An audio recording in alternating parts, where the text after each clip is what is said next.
مکے کے لوگوں یہ پاگل ہے، محمد دیوانہ ہے، مجنون ہے، معاذ اللہ۔ حضرات، یہ بے دلی کی باتیں نہیں، تڑپ کے سننے کی اور پھر آگے پہنچانے کی باتیں ہیں۔ زمین پہ آپ کو مجنون کہا گیا، عرش بری سے جواب آیا، رب نے سورۃ القلم کی پہلی 13 آیتیں جواب میں اتار دی۔ نون والقلم وما یسطرون ما انت بنعمت ربک بمجنون، اور آگے تلک۔ محبوب یہ تجھے مجنون کہتے ہیں؟ نہیں، آپ تو خلق عظیم کے مالک ہیں، مجنون نہیں ہیں آپ۔ حضرات، اس کے بعد آئیں آگے بڑھتے ہیں۔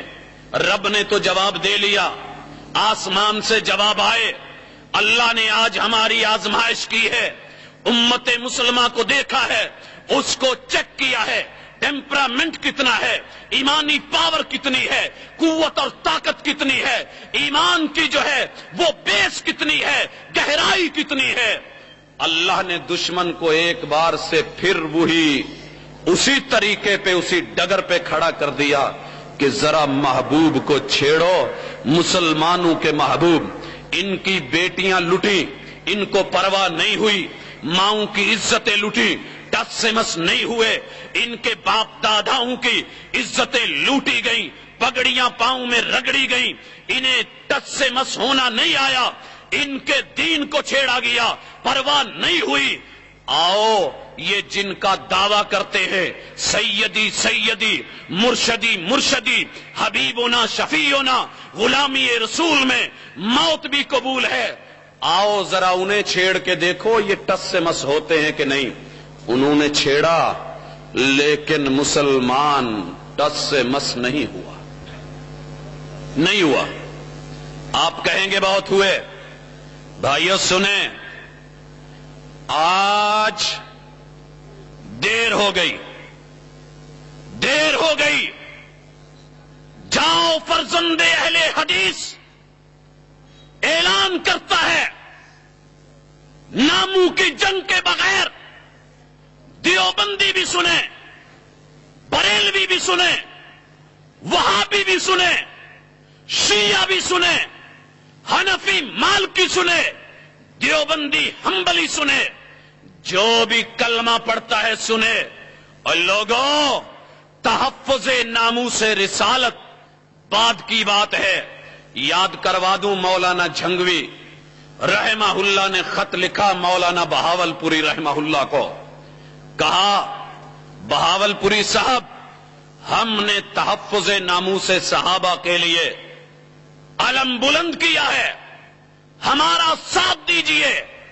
بہاول پوری رحمہ اللہ نے لکھا، جھنگوی صاحب درخت کے پتوں کو پکڑا ہے، شاخوں کو پکڑا ہے، شاخیں محفوظ نہیں رہتی اگر جڑیں مضبوط نہ ہوں۔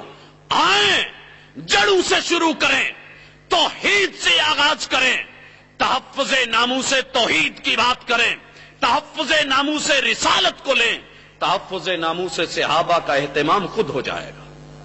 میں بھی آج وہی کہتا ہوں، لوگوں، آقا کا کلمہ پڑھنے والوں دل تھام کے سنو۔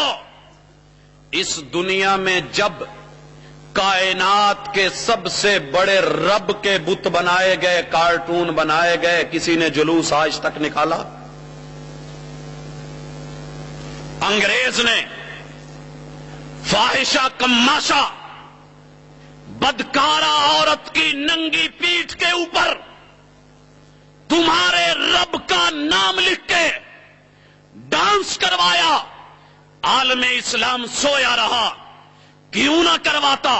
اسے پتا تھا ان بدبختوں نے خود، کوئی ملک ایسا نہیں، کوئی شہر ایسا نہیں، کوئی گاؤں ایسا نہیں، کوئی قریہ ایسا نہیں کہ جہاں مسلمانوں نے خود رب کے کارٹون نہیں بنائے، بت نہیں بنائے، بابے نہیں بنائے۔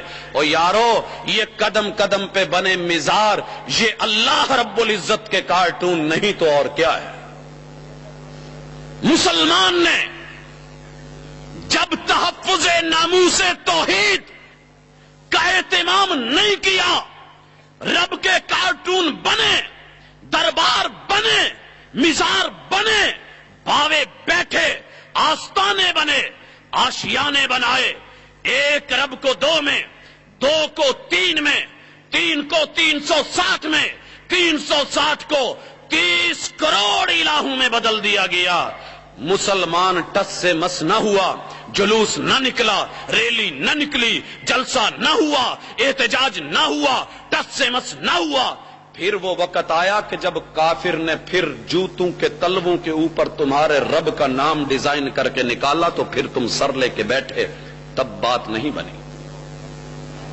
ہم نے مواد مہیا کیا، وہ ہمیں پڑھتا ہے، دشمن ہماری خبر رکھتا ہے، یہ اندر سے کیا ہے، نعرے کیا ہیں، جوش کیا ہے، ہوش کیا ہے، علم کیا ہے، عمل کیا ہے، قول کیا ہے، فعل کیا ہے، گفتار کیا ہے، کردار کیا ہے۔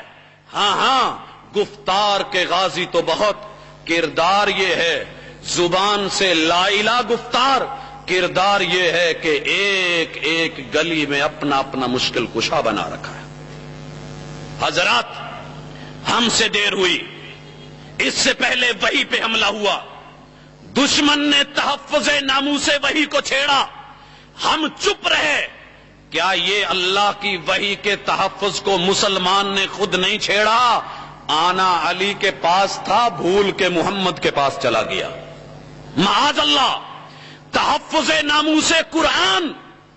آپ لوگوں نے پچھلے سالوں میں جلوس نکالے کہ قرآن کو ٹھڈے مارے گئے، قرآن کو گٹروں میں ڈالا گیا، قرآن مجید پہ پیشاب کروایا گیا، گانے کی جو ہے اس طرز پہ اس کو گایا گیا۔ میں پوچھنا چاہتا ہوں، چلیے کسی قبرستان میں، کعبہ کے رب کی قسم میری ان آنکھوں نے دیکھا، فیصل آباد میں منصور آباد کے قبرستان کے اندر مسلمان کی قبر، اوپر چاروں کل لکھے ہوئے۔ میں صبح کے ٹائم اپنے بیٹوں کی قبروں پہ گیا، کیا دیکھتا ہوں، کتا ٹانگ اٹھا کے کل ہو اللہ کے اوپر پیشاب کر رہا ہے۔ میں پوچھنا چاہتا ہوں، اس گستاخی کا سبب کون بنا؟ قرآن کی آیات کے اوپر، کل ہو اللہ کے اوپر یہ ادب تھا یا قرآن کی بے ادبی تھی؟ ہم ٹس سے مس نہیں ہوئے۔ حضرات، تحفظ ناموس قرآن ہم نے میت کی چارپائی کے اوپر، میت کے اوپر قرآن مجید کی آیات کی لکھی ہوئی چادر کو ڈالا۔ میں پوچھنا چاہتا ہوں، کبھی غور کیا یہ میت کے اوپر چادر ڈلی، قرآن مجید لکھا ہوا، آیات لکھی ہوئی، کل 5:30 بجے عبداللہ پور فیصل آباد میں جنازے کو دیکھا۔ اس سے پہلے بھی آپ نے بھی دیکھا ہوگا، آیت الکرسی لکھی ہوئی، چاروں کل لکھے ہوئے، اللہ کی قسم اللہ کا نام اس میت کی شرمگاہ کے اوپر پڑا ہے۔ یہاں ادب و احترام کہاں گیا؟ یہ مواد کس نے مہیا کیا؟ ہمیں دکھ ہے کہ قرآن کو ٹھڈے مارے گئے، گٹر میں ڈالا گیا۔ مسلمان، تو نے کبھی سوچا بیٹی کو جہیز دیا، قرآن دیا، اونچی جگہ پہ رکھا، نیچے وہاں سے کیبل چل رہی ہے، ٹی وی ہے، ڈش ہے، اس کے نیچے ڈانس بھی ہو رہا ہے، اسی کمرے میں اوپر قرآن بھی پڑا ہے۔ اب بتا، یہ قرآن سے استہزاء نہیں تو کیا ہے؟ کافر اگر کرے تو دکھ ہو، ہم اگر کریں تو کیوں؟ حضرات، تحفظ ناموس اہل بیت کے اوپر بھی ڈاکہ ڈالا گیا، ہم چپ رہے۔ یہ کس نے بولے تھے؟ لی خمسۃ اطفئ بہا حر الوباء الحاتمہ المصطفیٰ والمرتضی وابناہما والفاطمہ۔ ہم چپ رہے، نتیجہ یہ نکلا کہ تحفظ ناموس بیت اللہ کو بھی چھیڑا گیا۔ آپ کو پتا ہے تاش کے پتوں کے اوپر یورپ نے بیت اللہ اور مسجد حرام کی تصویریں بنائی، اخباروں میں چھپا۔ انہوں نے ہماری غیرت کو چھیڑا، للکارا، ایک ایک انگ سے، ایک ایک زاویے سے، ایک ایک اینگل سے چیک کر کے